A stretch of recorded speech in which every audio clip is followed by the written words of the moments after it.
Hi, it's January the 14th, and in today's readings in Genesis, in 30 and 31, we find quite an amusing story. It's a bit like a soap opera. It's the story of the battle continuing between the two sisters, Rachel and Leah, to have sons for Jacob, to demonstrate their love and their fruitfulness for him. Not only that, but their maids, Bilhah and Zilpah, get involved in as well.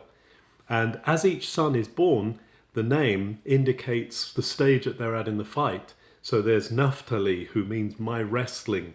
And there's Dan, that means God has judged for me, and other names that come into it.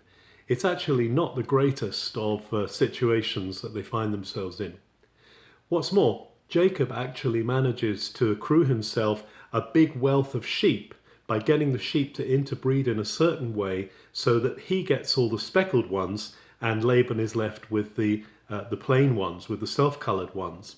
And this results in Jacob getting most of Laban's sheep, which causes problems with Laban's own family. You see, Jacob wasn't designed to stay with Laban. He wasn't designed to stay in that place in Mesopotamia where he'd gone and found his wives and his family.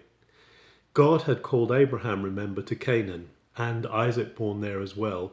And in Genesis 31:13, God says, Jacob, it's time for you to go back. It's time for you to go back to Bethel, to the place where I met you in the dream. And it's time for you to fulfill that vow you made to me, that I would be your God and that you would be my man of the promise.